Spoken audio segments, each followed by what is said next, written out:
Bismillahirrahmanirrahim. Assalamualaikum warahmatullahi wabarakatuh. Selamat siang Bapak dan Ibu sekalian. Pada kesempatan ini saya mencoba berbagi beberapa hasil penelitian yang kami lakukan di lab vulkanologi dan bumi. Nah, untuk penelitian yang sebenarnya tujuannya adalah delineasi geometri sesar lempeng berdasarkan metode ambient seismic noise tomography yang sebelumnya juga sempat Mas Nova dan Mas Adit. Nah, sebelum ke sana sebenarnya ini berkaitan dengan pertanyaan apa kaitannya rule of thumb dari metode ini sebenarnya. Nah, untuk kaitannya dengan objek sebenarnya kan kita punya punya tujuan survei biasanya. Nah, tujuan survei itu kita sudah mengenali atau identifikasi awal kaitannya dengan seberapa besar geometrinya atau seberapa dalam objek yang kita kaji. Nah, ini nantinya berkaitan dengan desain survei yang dilakukan. Nah, ini berkaitan juga dengan spasial resolusi seperti apa, kemudian kedalaman maksimum yang bisa kita dapatkan, kemudian resolusi vertikalnya seperti apa. Ini sebenarnya bisa untuk rule of thumb-nya ya tergantung kasusnya gitu. Kita mau bermain di skala lapangan atau skala regional atau skala yang lebih besar lagi, tentunya desain surveinya beda. Akan berbeda lagi ketika kita hanya memanfaatkan dari stasiun-stasiun seismometer yang sudah ada. Jadi ketika kita hanya memanfaatkan permanen seismometer yang sudah ada, misalkan punya BMKG, ya kita punya keterbatasan kaitannya dengan objek yang ingin kita kaji gitu. Karena kita tidak bisa detailing sesuai dengan yang kita inginkan. Yang pertama itu kaitannya dengan rule of thumb, kemudian berkaitan dengan tadi yang rotasi. Sebenarnya untuk proses rotasi tadi, kalau kita kembali ke konsep bahwa gelombang datang sumbernya dari mana, biasanya kita kalau kalau beberapa yang saya coba untuk lebih efektifnya tadi seperti yang Mas Adit sampaikan bahwa kita melakukan cross korelasi dulu baru dilakukan karena kita sudah jelas bahwa dalam konsep interferometri adalah mengidentifikasi virtual source yang seolah-olah sumbernya dari mana. Jadi kita identifikasi dulu posisi sumbernya, baru kita yakin bahwa apa si gelombang yang kita terima berasal dari sumber tertentu sehingga rotasinya relatif lebih baik. Mungkin itu yang berkaitan dengan beberapa pertanyaan tadi. Nah, kembali ke metode ambient seismic noise tomography di sesar Lembang. Untuk outline presentasi saya, pertama pendahuluan kaitannya dengan latar belakang penelitian, kemudian tinjauan pustaka, beberapa hal yang berkaitan dengan sesar Lembang, baik secara geologi atau penelitian-penelitian yang lain yang dilakukan di sesar Lembang, kemudian metodologi penelitian yang kami lakukan, kemudian hasil penelitian sementara, termasuk terakhir adalah kesimpulan sementara. Untuk seperti kita ketahui bersama bahwa di 2017 Pusat Gempa Nasional mengumumkan peta sumber gempa atau peta potensi sumber gempa yang baru. Nah, yang menarik adalah di Jawa sendiri kita yang tadinya kita kenal hanya beberapa sesar atau potensi sumber gempa di darat atau di Pulau Jawa hanya sedikit, kemudian di 2017 di publikasinya Pusgen banyak muncul potensi-potensi sumber gempa baru meskipun sebenarnya sudah diketahui, cuman tingkat aktivitasnya atau keaktifannya belum diketahui detail. Nah, pasca 2017 muncul peta sumber gempa yang baru. Nah, Jawa cukup cukup menarik karena hampir dari ujung barat sampai ujung timur dinyatakan apa ada banyak sesar aktif yang berpotensi menjadi gempa. Nah, untuk wilayah Jawa bagian barat sebenarnya untuk yang di kota merah ini ada sesar Cimandiri, ada sesar Lembang, dan ada sesar Baribis. Nah, untuk objek penelitian saya adalah sesar Lembang. Menarik karena ini posisinya paling dekat dengan kota Bandung dan lebih lebih lebih bermanfaat untuk kita-kita yang ada di Bandung. Nah, ini penampakan sesar Lembang dari Google Earth yang saya ambil sudut pandangnya dari sekitar Gunung Putri, membentang dari arah sebelah kiri adalah arah barat, arah timur, sebelah kanan adalah arah barat. Nah, untuk sesar Lembang sendiri posisinya di utara kota Bandung kurang lebih 8 km. Kemudian berdasarkan penelitian Pak Mutrik Daryono di 2019 dinyatakan atau diidentifikasi panjangnya kurang lebih sekitar 29 km dari Gunung Manglayang di timur sampai Cisarua di bagian barat. Kemudian berdasarkan penelitian geodetik dari Pak Irwan Melano dinyatakan bahwa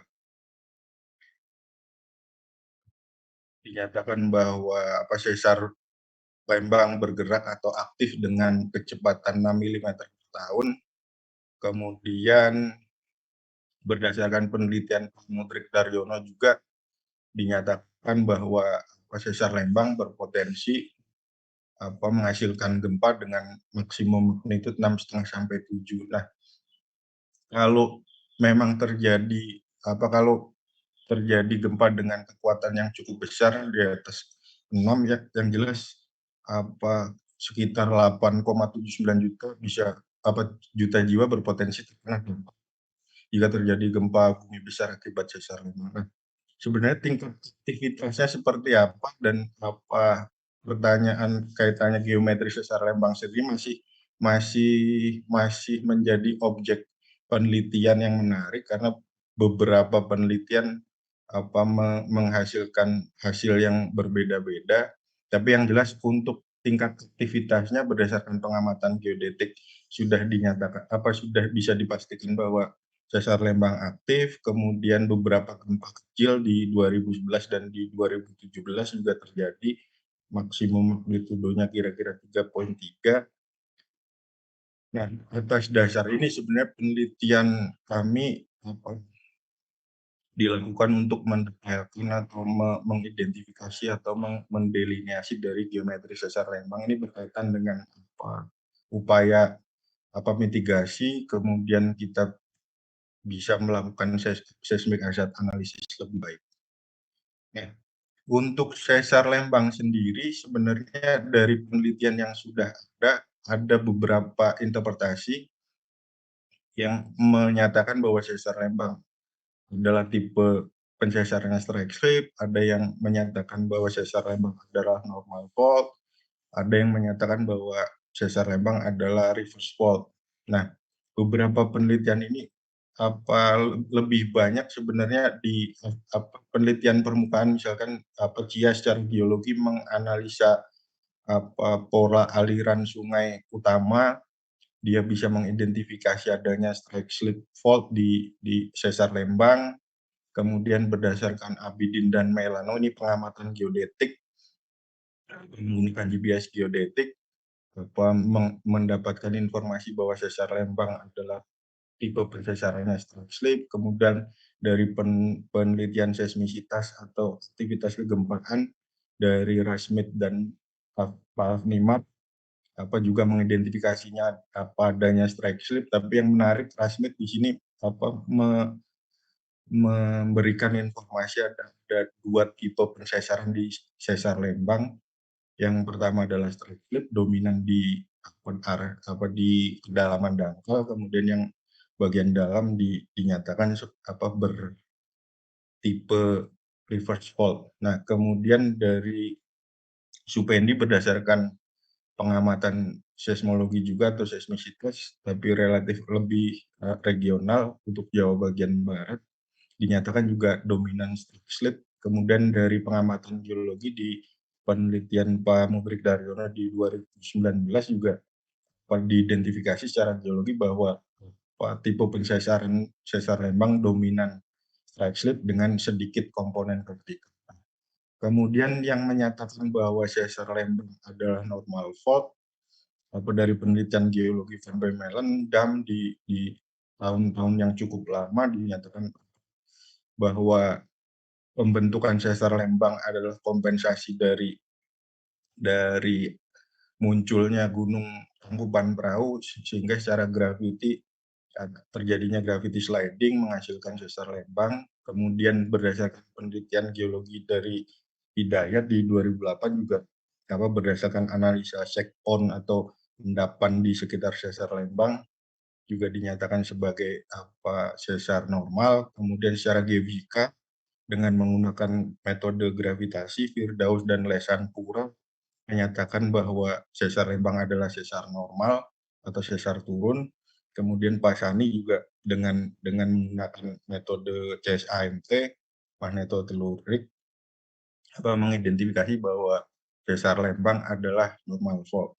Nah, tadi yang saya sampaikan bahwa Rasmith sendiri dari pengamatan seismisitas memberikan informasi atau menginterpretasi bahwa padanya aktivitas kegempaan dengan mekanisme fokus reverse fault untuk kedalaman yang lebih dalam, sedangkan untuk yang lebih dangkal dia dominan didominasi dengan mekanisme pensesaran strike slip.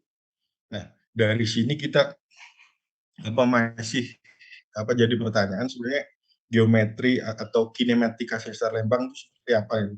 Nah, geometrinya bagaimana? Nah, dari sini kemudian ada penelitian yang berkaitan dengan sesar Lembang Pranata di 2020 dengan metode ambient noise seismic tomografi juga, tapi menggunakan jaringan yang cukup luas sehingga jarak antar stasiunnya cukup jauh. Ini berkaitan dengan tadi pertanyaan resolusi atau rule of thumb dari objek yang ingin kita kaji, terus penempatan lokasi stasiunnya seperti apa. Nah, dari penelitian Pranata, dia cakupannya cukup regional. Targetnya adalah Cekungan Bandung, di mana Cekungan Bandung sendiri mengcover adanya Gunung Tangkuban Perahu dan Sesar Lembang. Ini yang kami coba detailkan. Mas Adit bagian Gunung Tangkuban Perahu, saya bagian Sesar Lembangnya. Nah, kalau dari hasil Pranata sendiri di 2020, kita bisa lihat sebenarnya ada yang menarik adalah mulai dari periode 1 second sampai 8 second untuk relay wave group velocity, blok antara bagian utara dan bagian selatan Sesar Lembang sendiri sebenarnya sudah cukup jelas adanya perbedaan velocity. Nah, tapi untuk kepentingan tadi bagian dari mitigasi untuk seismic hazard analysis dengan informasi yang informasi yang didapatkan ini masih belum cukup detail gitu, sehingga kita masih butuh informasi detail gitu, terutama ini berkaitan dengan geometri sesar Lembangnya seperti apa. Nanti ketika kita misalkan sudah bisa mengidentifikasi mendapatkan struktur kecepatan gelombang seismik di sekitar sesar Lembang, kita bisa mengidentifikasi pola pensesaran atau kinematik dari pensesaran. Dari penelitian Pranata sendiri di 2020 kita bisa melihat adanya beberapa konsentrasi atau beberapa cluster velocity. Ini di sini adalah yang biru adalah menunjukkan high velocity, sedangkan yang coklat menuju merah adalah menunjukkan low velocity. Nah, dari hasil Pranata sendiri sebenarnya cukup baik kita bisa melihat adanya low velocity ini berkaitan dengan seismic hazard. Low velocity di sini berasosiasi dengan Bandung Basin. Jika dikaitkan dengan seismic hazard tadi, kita bisa mengetahui ketika misalkan terjadi gempa yang cukup besar diakibatkan oleh sesar Lembang, kira-kira daerah mana yang mengalami amplifikasi cukup kuat atau goncangan cukup kuat, sehingga kita bisa meminimalisasi atau meminimalisir resiko yang mungkin diakibatkan oleh gempa yang diakibatkan oleh sesar. Nah, yang menarik lagi adalah sesar Lembang sendiri untuk di permukaan, kalau dari peta geologi kita bisa ketahui bahwa dominan di atas permukaan di sekitar sesar Lembang di-cover atau tertutupi oleh endapan vulkanik Gunung Tangkuban Perahu yang berbeda-beda umur. Jadi memang secara secara secara fisik dari permukaan kita agak agak susah mengidentifikasi, tapi yang jelas karena adanya offset yang cukup besar di bagian timur, terutama di sekitar Maribaya. Di sini delta ketinggiannya hampir 400 meter. Ini tampak cukup jelas bahwa memang di sini ada sesar, tapi yang jadi pertanyaan adalah tipe pensesaran ini seperti apa, kemudian di bawah permukaannya seperti apa. Nah, atas dasar ini kemudian penelitian ini kami lakukan. Nah, penelitian ini sebenarnya mengkaji tadi pemanfaatan metode ambient seismic noise tomography di sesar Lembang. Ini berkaitan dengan objek tadi karena kita ketahui bersama bahwa penggunaan metode ambient noise seismic tomography tadi lebih banyak bermain di skala regional, yang daerah kajian yang cukup besar. Untuk yang lokal atau yang skala lapangan tadi efektivitasnya seperti apa. Dari pemanfaatan metode ini kemudian kita mendapatkan struktur kecepatan gelombang relay maupun gelombang geser. Nah, dari hasil ini kemudian kita mencoba mengidentifikasi geometri struktur sesar Lembang. Ini berkaitan dengan bentuknya seperti apa, tipe pensesarannya bagaimana. Nah, untuk tujuan pusat berkait sesar Lembang memang publikasi dari Pak Mudrik Daryono, berdasarkan pengamatan geomorfologi dan paleoseismologi yang dilakukan Pak Daryono dengan pengamatan permukaan dari analisa lidar. Pak Daryono mengidentifikasi jenis jenis pensesaran dari sesar Lembang adalah dominan sinistral atau sesar geser mengiri dengan slip geologi. Slip geologi ini didapatkan dari hasil ranching atau hasil paleoseismologi, kemudian dari informasi dari hasil paleoseismologi analisis juga teridentifikasi adanya 3 kejadian gempa yang cukup besar di abad ke-15, kemudian 2300 sampai 60 sebelum Masehi, dan yang paling tua adalah di sekitar 18.000 sebelum Masehi. Nah, dari penelitian Pak Daryono diidentifikasi adanya vertical displacement kurang lebih 40 cm. Nah, ini kalau dikaitkan dengan kekuatan sekitar 6,5 momen magnitude. Nah, ini cukup besar. Ini yang apa di bisa kita identifikasi kalau memang terjadi kembali bisa cukup berbahaya untuk kaitannya dengan penduduk sesar. Nah, kemudian berdasarkan tadi Hidayat, analisa sekpon, kemudian dia berdasarkan analisa geologi. Nah, dari studi geodesi adalah menggunakan GPS geodetik dinyatakan strike slip. Dari secara geofisika dari pengamatan Sani di 2017 dengan metode CSIMT adanya sesar turun, kemudian dari Lesampura juga model gravitinya menunjukkan sesar turun.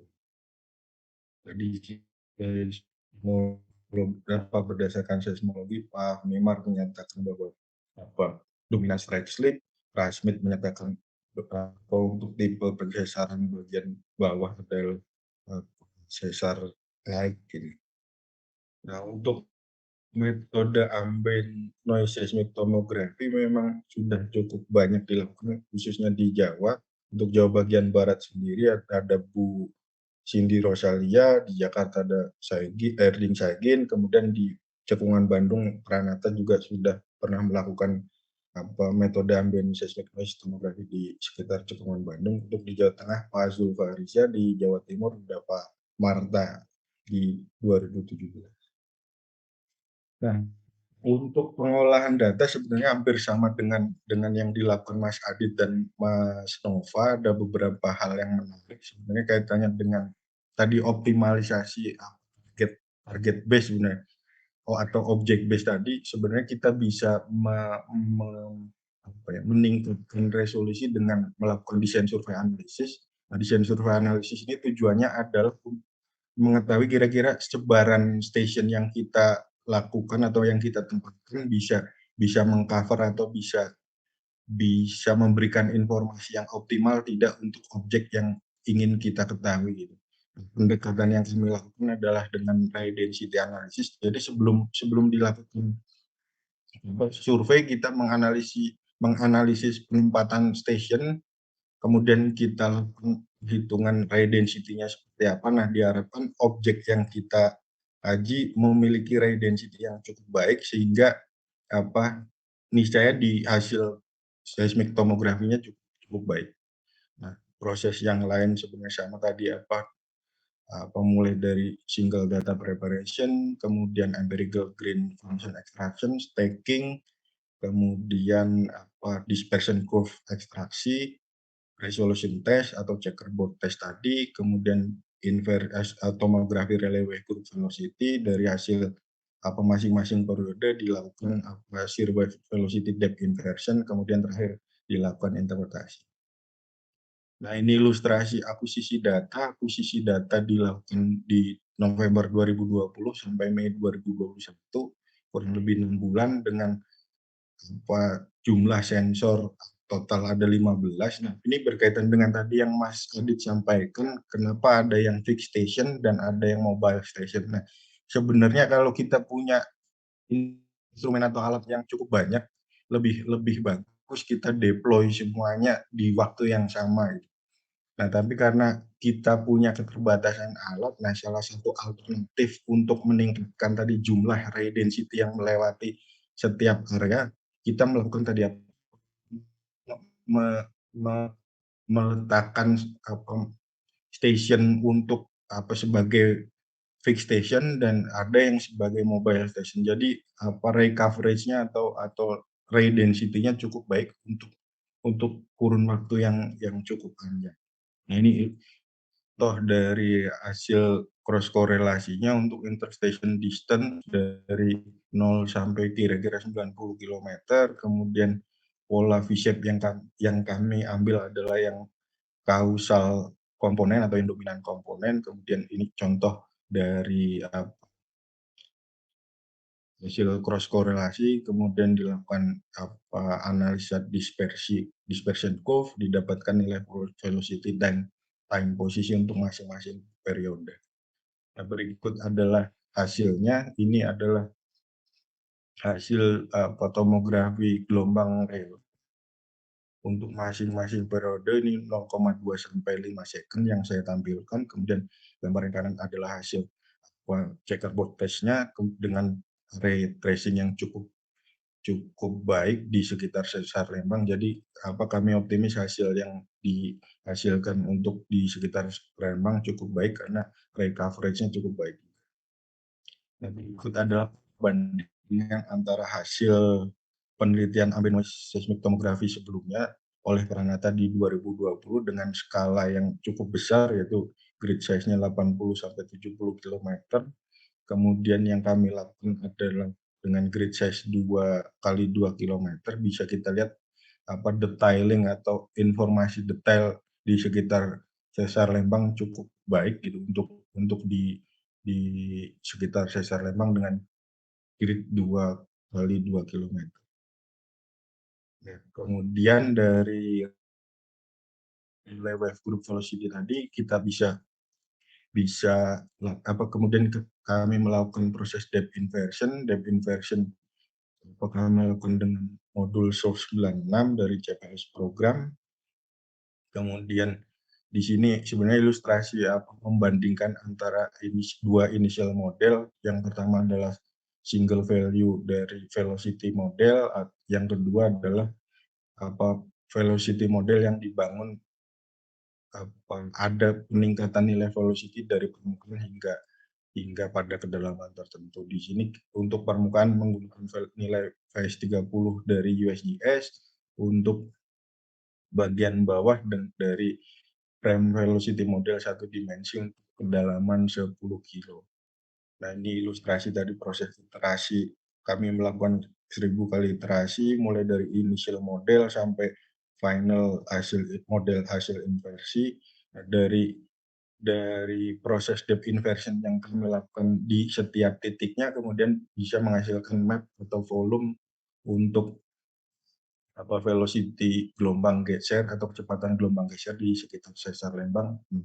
Kemudian dari kecepatan ini kami lakukan interpretasi untuk mengidentifikasi tadi geometri dan kinematika dari sesar Lembang seperti itu. Nah, berikut interpretasi yang kami lakukan, ini yang gambar kiri adalah yang tadi hasil Pranata di 2016 dan 2020. Yang sebelah kanan adalah hasil yang kami dapatkan. Ini adalah model 3 dimensinya. Nah, kami menginterpretasi kalau dari gambar sebelah kanan B, adanya kontinuasi atau bidang batas yang kami interpretasikan sebagai high velocity, kontras antara low dan high sebagai bidang batas. Kami mengidentifikasi ini sebagai horizon. Kemudian yang sebelah kanan adalah dia sebelah selatan, dipping dari permukaan adalah ke selatan. Nah, kami mengidentifikasi ini sebagai dipping ke selatan, velocity di bagian selatan, posisinya relatif lebih tinggi dibanding velocity di bagian utara. Nah, kami mengidentifikasi ini sebagai pola atau bentukan sesar naik, sedangkan yang bagian atas adalah ini sesar turun. Yang segitiga ini adalah posisi sesar Lembang di permukaan. Jadi model atau interpretasi yang kami lakukan adalah ada dua model tipe pensesaran. Yang satu adalah sesar turun, yang kedua adalah sesar naik. Nah, kemudian yang menarik lagi adalah dari hasil penelitian ini adanya zona-zona low velocity atau zona kecepatan rendah. Ini berkaitan dengan berkaitan dengan seismic hazard analisis. Sebenarnya dimungkinkan ketika misalkan terjadi gempa bumi yang cukup besar, daerah dengan zona velocity rendah ini yang akan mengalami goncangan yang relatif lebih besar dibanding daerah yang lain. Nah, kemudian juga dari penampang atau dari slicing pada kedalaman 1 kilometer, kita juga dapat mengidentifikasi ada pola lekukan. Nah, lekukan di sini mungkin berkaitan dengan kalau kita lihat dari permukaan, pola strike slip atau pola sesar geser mengirinya cukup jelas di penampang dalam.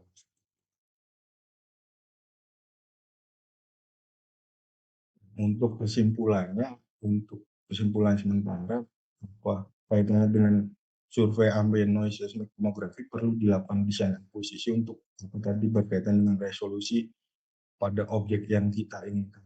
Kemudian gelombang Rayleigh mampu mengidentifikasi geometri sesar Lembang ya sesuai dengan tujuan dari penelitian ini. Kemudian hasil penelitian ini mampu melengkapi penelitian terdahulu dengan resolusi yang relatif lebih besar, ya dengan relatif yang lebih besar, resolusi 2 kilometer. Kemudian perbandingan initial velocity model yang digunakan adalah velocity increment, nilai RMS error-nya lebih kecil. Kemudian tadi rahasia adanya pola sesar naik di kedalaman lebih dari 5 kilometer. Identifikasi dari metode ambient. Bisa saya sampaikan, Mas Faiz? Oke, terima kasih Mas Firman atas pemaparannya yang sangat menarik. Jadi Mas Firman ini mengaplikasikan ambient noise tomography untuk mendeteksi sesar Lembang, dan dengan desain survei yang sudah dibuatnya itu, beliau ingin menjawab perdebatan yang ada, kinematika atau geometri dari sesar Lembang itu. Ada yang mengatakan sesar geser, naik dan turun gitu dari hasil yang Mas Firman sampaikan, kiranya bisa disimpulkan bahwa, geometri dari sesar Lembang ini merupakan campuran dari sesar naik, gitu ya Mas Firman ya. Iya. Kemudian ini ada satu pertanyaan dari Mas Iksan PB, izin bertanya, untuk inversi kurva dispersi ke shear wave velocity, bagaimana sensitivitasnya terhadap kontras bidang sesar? Umumnya kurva dispersi lebih sensitif terhadap absolute value Vs dibandingkan terhadap kontras Vs. Apakah sensitivitas ini cukup untuk meresolusi kontras Vs dari bidang sesar Lembang? Jelas ya Oke. Mas Firman pertanyaannya? Siap siap siap. Oke sih. Mungkin saya coba menjawab tadi pertanyaan Mas Reza tadi. Nah, berkaitan dengan sensitivitas tadi, sebenarnya untuk gelombang geser sendiri, dari proses dispersion curve inversion sebenarnya yang dihasilkan kan gelombang Rayleigh tadi.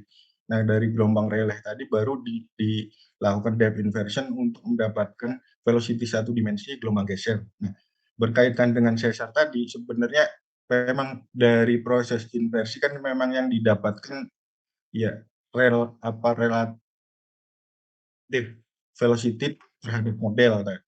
Nah, memang secara spesifik kaitannya dengan kontras velocity di sekitar sesar Lembang, apa untuk dari absolute velocity memang memang agak susah ketika misalkan kontrasnya relatif kecil. Nah, kalau kontrasnya relatif cukup besar, dia dia cukup cukup baik termunculkan atau terresolusi dari velocity gelombang geser yang dihasilkan dari proses inversi tadi. Nah, sebenarnya yang menarik lagi adalah ya masih dalam proses untuk berkaitan dengan identifikasi bidang dasarnya tadi kita sebenarnya akan lebih baik ketika kita bisa mengidentifikasi dari model anisotropinya ketika kita melakukan proses inversi atau proses tomografi gelombang loft-nya. Jadi untuk gelombang Rayleigh kita menghasilkan gelombang velocity Vs komponen vertikal, sedangkan gelombang loft kita bisa menghasilkan komponen horizontalnya. Nah, dari dua komponen tadi relatif harusnya lebih lebih sensitif untuk mengidentifikasi tadi apa sesar atau bidang sesar yang mungkin dihasilkan. Mungkin itu jawabannya Mas Faiz. Oke, terima kasih Mas Firman. Mungkin kita lanjut dulu.